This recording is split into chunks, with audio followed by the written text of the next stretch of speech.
Welcome back to our St. Louis Blues rebuild in Franchise Hockey Manager 11. If you're last with us, you would have seen that we didn't do that great to start the season, and we're not doing much better, but I did find some of the issues that were revolving around that. But all in all, it looks worse than what it is. I think our division is just that much more dominant. But looking at it, we're 22 wins, 19 losses, and 4 overtime losses. We did go through a stretch where we did lose a couple games there, and that's definitely one of the factors. We've only played 45 games, so we do have an opportunity to kind of move up at least one spot there. But looking at the wild card, initially we were a little bit far off of it beforehand, but I mean we're within a couple points. Like Colorado's the one that's occupying the last one. Anaheim can definitely command that one as well. But looking at that, we definitely need to kind of make a little bit more of a push. Our home record is amazing, 16-6. That is like a championship team for sure. But 6-13-4 is abysmal in terms of a record. So our winning streak is 6 games, which does factor in how well we're doing for that. I'll look a little bit at our schedule and kind of show you what we've been doing. Obviously, we have the win streak here, but then we end up losing these two. Winnipeg shouldn't be one of those ones that you lose at all to. We lost to Seattle 8-7. That was a massive one. We did make changes initially after that one.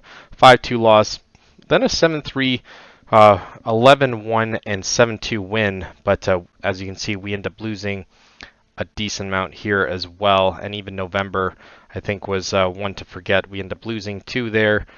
We lost a couple there as well, and 4 straight to start off the month. So that's kind of what I was more so talking about. I think it even dated back to October. Yeah, so we end up losing two in October at the end of it, and then we end up losing another 4. Geez, so and then one loss, and then one loss. So then I think it kind of just all kind of looked a little bit worse than what it did initially. But that was a tough stretch. For sure. But if you look at this team, I mean, just ability-wise, we are pretty good. I mean, 4-star players, 3.5-star players. This is definitely what you want for sure. But potential-wise is also there as well. We have a decent amount of 3.5 potential players, so obviously good enough to hang around in the NHL. And the fact that we have so many of them is definitely a plus. But looking at some of the transactions that we did, I did decide that we had to part ways with them.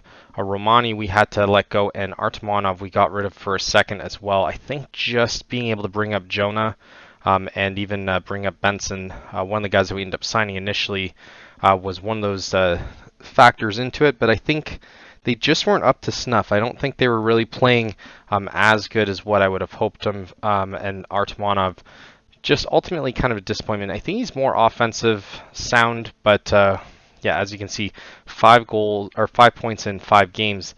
We might have been playing him wrong for sure, but he just wasn't really doing defensively, and I think I needed to get rid of our 2 worst defensive players. Romani also not that great in terms of defensive. He's not really shelling out in terms of offense either, so I definitely think that was a smart move on our part. He is getting around 17 minutes now, with only around 1 point to speak from with Washington, and I think Washington's going to be pretty bad this season. So obviously a change like that, moving around a 12 ranked player for obviously a player like Jonah, is definitely a smart decision. A 14th grade defensive player, and I did say that I was initially looking in terms of trades, but obviously there's nothing we could do for that. I even did some of the trades here with I tried to get Stutzel. Stutzel, you can't give 3 first-rounders, even when your team's terrible, 3 first-rounders and prospect and a decent player. They just won't budge for it. Apparently it says they're close to all right, but whenever you end up doing like the suggestion, there's nothing that they really want on top of it. So usually that means that you're far more far away from what it actually should be. 3-1 loss there, not the start that we wanted. Vernhoff with his 9th, but ultimately getting shut out the rest of the game is not ideal. I did forget to look at the points as to how everyone's doing, so we'll take a look at that. I don't think we're doing that great offensively either. Yeah, 37 points for Gunler. He is currently the leader, and then Bolduc with only 36. 36 in 46 games. We definitely need a goal scorer. That is what it seems as though we're missing. For sure, grades don't look great, don't look terrible either. I don't know why Singh keeps coming up when he ends up only grading around a 57. It seems kind of odd. Misa kind of regressed a little bit in terms of at least his goals, with only 32 points, 31 for Neighbors, Martoni with 30, and then Dvorsky with 28, and Olsen with 28 as well. Forster, not really expecting offensive output from him, so I kind of want more of an all-around player, but he's not necessarily getting the minutes that he should be. Goalies, though, and Wall started around 12 games, 4-4-1, so he's definitely not the answer, and it does look like a lot of these issues were when we were defensively, I guess, exposed. Only 2 shutouts kind of speaks for itself there. So we're going to kind of see where we end up going with this, see whether or not we're going to be buyers or sellers once the trade deadline ends up coming across. Obviously, our first round pick is pretty decent. We do have Rangers still, and we do have Boston Bruins. And the fact that we're all teetering towards the bottom means that we do have a good chance at getting the top player. And if anything, trading all those picks just to get him is probably what's in store for it if we can't get him ourselves. We do win 3-2 away from home, which is always a plus. Stenberg with his 4th, Bolduc with his 13th, and then we end up, where's the other one? Oh yeah, then Bolduc scores in overtime for his 14th of the season. Now have to set our sights to Dallas and Florida, so two more games on the road, and one of them being back-to-back, having to rely on Wall, who's been anything but a Wall this year, and it's going to be a little bit rough, for sure. So, taking a look at what we end up having to do, we definitely need a backup, and I know we kind of saw that beforehand. Losing in regulation here does suck. Stenberg and Gunler end up getting points there. Forster also with his 13th, but ultimately not good enough, and it doesn't look like if I was an owner, I would say that after 6 seasons, this is at the point where you'd expect us to start kind of taking off. So it does seem as though it's a little bit of a disappointment, but I think the free agency has been kind of difficult to navigate, and even the trades and stuff like that, not really trading for players, trading for picks. Once we finally got out of the contracts is around 3 years in anyways, and this is now starting to look like the team that we've tried to assemble. So I think we're towards the highlight of what we kind of want, and I think it's only going to get better here. I think with Spanberg kind of showcasing the kind of direction that we want to go. Forster with his 14th, Dvorsky with his 19th, Neighbors only with 8, and then Meyer with 7, Ryland Singh, and then Spanberg as well. So looking at Spanberg, like I said, physicals look great. He could be a 4-star potential, so they were only giving him around a 3-star before, and even his ability wasn't really that high. I think it was only 2 stars, but as you can see, he's definitely turning into the counter-attacking player that I think that he could have been. Stick checking and defensive read's pretty good. Positioning is pretty good even for all of his defensive ratings. So he is pretty decent, and you can kind of tell it on in terms of the depth chart. I think he could be a 5-star player. As much as they're only really giving him that, he is pretty good all around other than mental. And, I mean, doing pretty good for his first season, especially since he wasn't really projected to do anything. 33 games, 18 points. I mean, that's kind of what you would expect. He's not necessarily playing every single game, but the games that he's playing, he's being pretty impactful. And even the AI's starting to recognize that once we end up just allowing them to kind of set up our lineups. He's going on the second line roughly, and I think that was also one of the reasons why we got rid of Artemonov, is because it gives chances to Spanberg to go up to the second line there. He doesn't necessarily go all the time, but even third line minutes is pretty decent. A 4-3 loss there, pretty brutal, especially against Washington. I mean, level on points though. Our fifth overtime loss, and we've been terrible in overtime, which isn't good for the playoffs. But Vernhoff ends up scoring in the first, Misa scores in the second, and then Gunler in the third. So only one goal each period. We don't even make it to shootouts, and we end up losing there as well.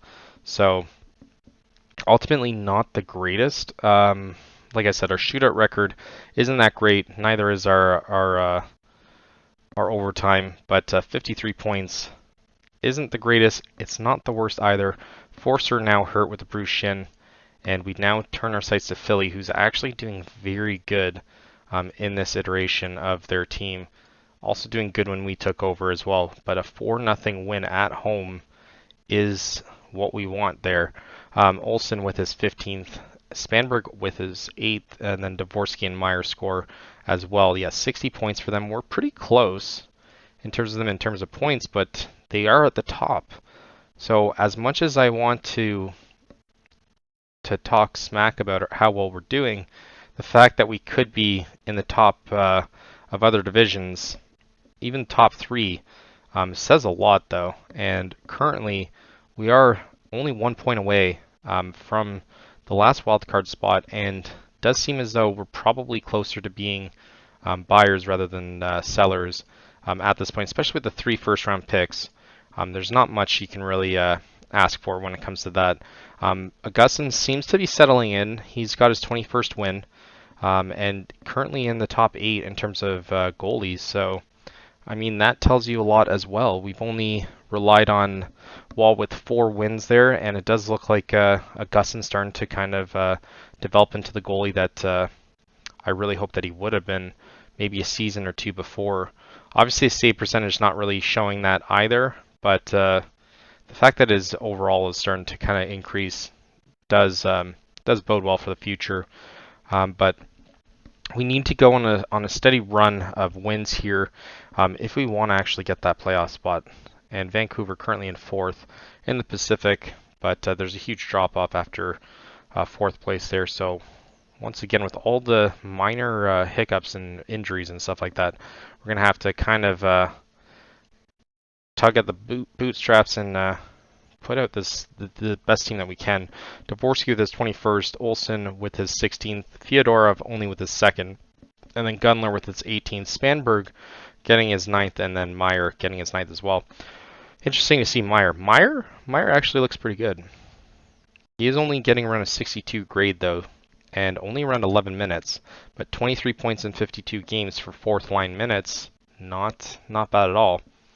And we now head into February, and this is kind of crunch time. I think we're going to probably hit the trade deadline, probably in this episode, most likely. So we're going to kind of take a look at who's available and kind of make our decisions based on that. But the fact that Ottawa's kind of playoff contention and they're trying to shop away one of their top players does seem kind of foreign to me. I don't understand why he would be on the trade block at all, especially 5 stars. Again, offering 3 first rounders and them not grabbing it seems kind of wild as well. Misa picks up his 11th, Gunler with his 19th, and then Neighbors with his 9th. Baldock and Neighbors score as well, and then Jonah getting his 2nd to put this game beyond reach. So it gives us 59 points. Like I said, 27 wins. I mean, that's 27, 21, and 5 is not terrible. So we definitely have this chance to get another spot. Baldock dehydration, that is wild. If they force him to play, that's also crazy. And then we have back-to-back after this. We won both matchups against Philly. That is wild. 5-0 win there. Most of them coming in the first. Spanberg and then Olsen getting a hat trick, and then Benson getting his 5th. So I do think Benson on the bottom line is definitely a good decision there. But initially he wasn't really panning out, so I do think that he is kind of scoring and getting points when we need him, but he is kind of grinding it out as well. We're within 2 points of 4th place in our division, and we now face off against New Jersey and Pittsburgh. So we're going to have to rely on our backup for at least one of those. And it's not going to be that one. 4-1 win pretty commanding there. They're with 59 points as well. Cameron Lund, feels though we had him. We did not. Why do I feel as though we had him? Maybe we had him in another save, but name sounds familiar. But Villeneuve, Christopher Villeneuve, and Gunler scoring in the third. And those are the only goals that we end up scoring. We're all in the third. Heading into playoff, All-Star weekend, does mean we should probably start shopping for players because it's going to be a little bit slow there. The fact that there's so many games and such a bunch up does seem kind of weird there. Rosters announced. I highly doubt that we get anyone here. Yeah, unless it was Landon, I doubt it. And we don't really care if we're not featured onto it. So no one really cares about that. And Bulldog still dehydrated, and Stenberg with a mild groin strain. And then I think we'll put in Wall here, yeah. Gusson's been on fire though, which is what you want to see. 5-2 win for Wall, so a rare win there. Forster with his 15th and shorthanded. Neighbors with his 11th. Spanberg and Villeneuve and Martoni also score there as well. Martoni's name hasn't really come up, so the fact that he's getting points there is great. We now find ourselves tied with Utah. That's great. And Thomas ends up getting his extension. Let's see how much he got it for. Yeah, 7.53. That looks a little bit more than that, but I guess on average they do have it for next year around 8.7. But he's still willing to come back though, which I find pretty interesting. It's saying that we're rebuild this year and balance next year, which seems kind of odd since we were a little bit. I think we were projected as win now next year, but it could be the contracts that we got rid of that might feature in that decision as to why they're giving that outlook. But we now face off against Anaheim. Anaheim's been tough for us this season. 4-3 win and then the 3-1 win. At least we're getting the away wins here. We'll look at the overall standings after. Fjordar with his third, Forster with his 16th and 17th, and ultimately that is a game, another back-to-back though, against Vegas. So we do have to rely on Wall again. Does jump us up to second.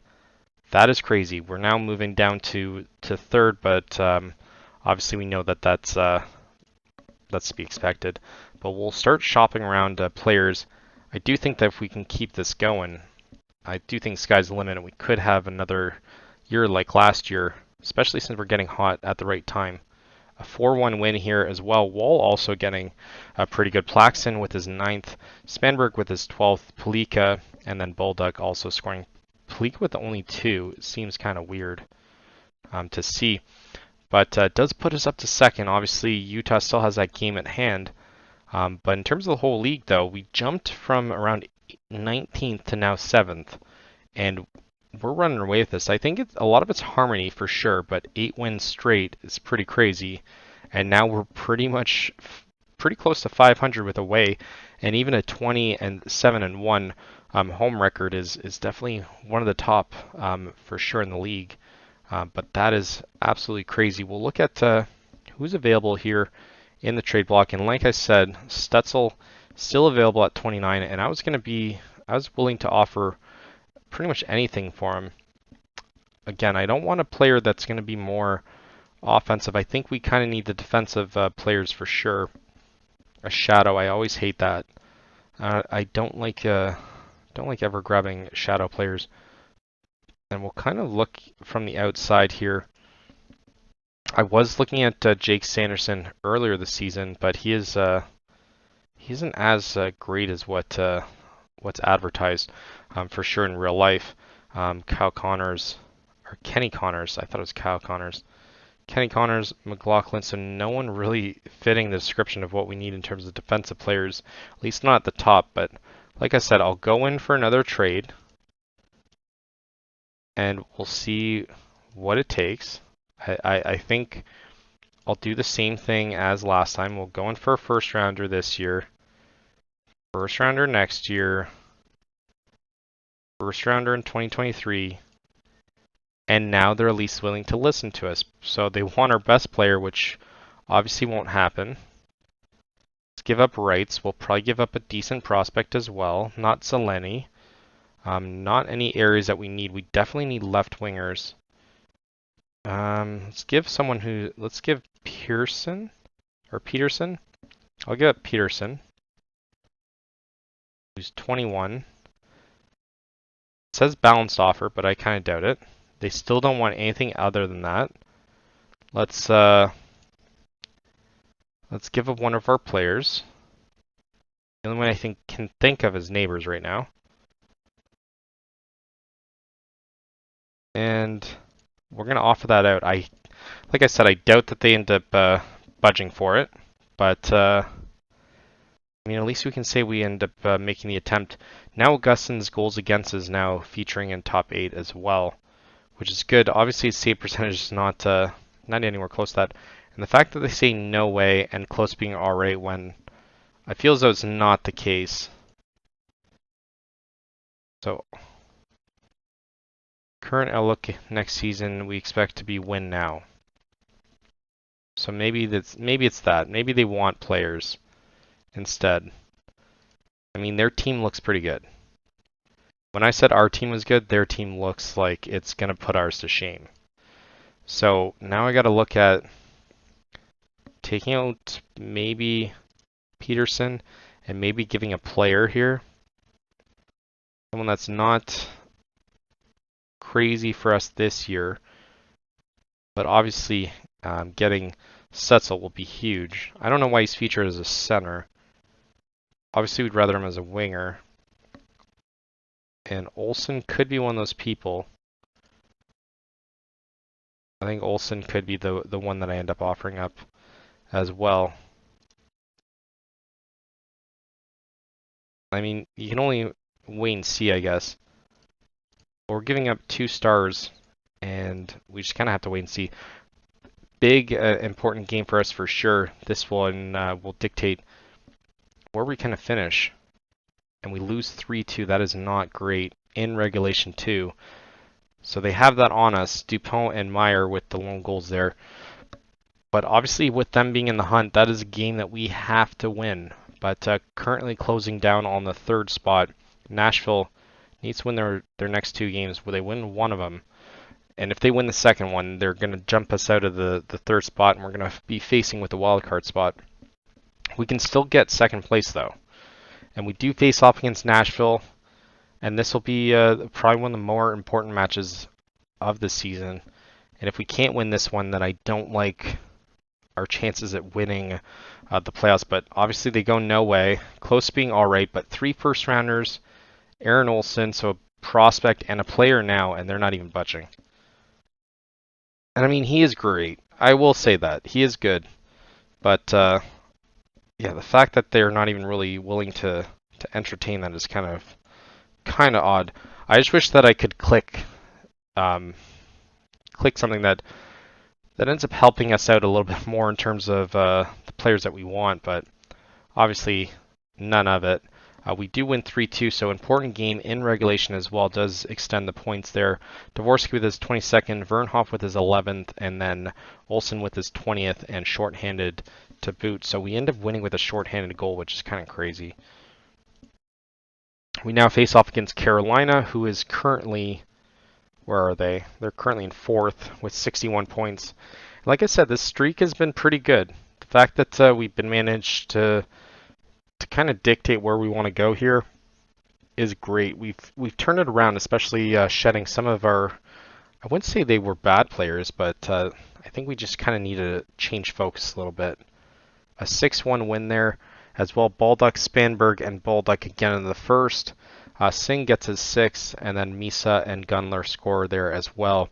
Jackson Blake there scores their 18th though at the end, but consolation goal for sure. Only graded around a 51 this year. But I'm going to take a look at the stats actually, see where we kind of mark on this. And now Gunler is almost a point per game, so 57, Baldock with 49, Olsen with 43, and Misa now turning it on with 42. Neighbors with 41, and then Dupont with 40. I didn't even see Dupont in the first part of that. 38 for Martoni means that he should be around the same that he's been putting up the past little while. In real life, I think he's much better than what the game's suggesting. Could be one of the top picks this year for sure. Forster, kind of a little bit lower than what I expect. I think Dvorsky might have to maybe feature a little bit higher on the lineup for him. But 36 points, and then Dvorsky with 34. Spanberg now with 33, and that's what I like to see. And we'll take a look at our goalie, see if anything's kind of changed from when we looked at it at the beginning. And we're now in the nines, so not the worst, but the 28 wins, 17 losses, and 4. Like, he's now starting to be like a real-time goalie for sure. Could still be 4.5 stars, could be 4. You never really know where he's going to end up. But the fact that he's 25 and still pretty cheap means that we definitely have a work cut out for us. The fact that Wall's still 6-5-1 with a 903 save percentage is definitely killer for sure. So we'll end up leaving it at that. We'll take a look at the wild card, see how much grace period we have. So we're around 11 points clear now of the last spot, which is occupied by Blackhawks and being currently hunted by Canucks. So I do think that we're in a good position to leave this episode for sure. In terms of the league, yeah, we're 8th place here. Still only a 2-game win streak, and we've managed to clean up a lot of the issues that were lingering beforehand. I do think a lot of that was due to Harmony, and I do think a lot of that was to having the wrong players on our team, or at least playing top minutes as well. Spanberg's been quite a revelation, and the fact that we still have these picks with Boston, even where's New York Rangers, and then our pick as well. So the fact that we still have those as bargaining chips is pretty good, especially going into the end of the season and going into the playoffs. So hopefully you can manage to kind of build from that. And hopefully you guys like this episode. Leave a like, subscribe if you want to see more, and thank you for watching. Until next time.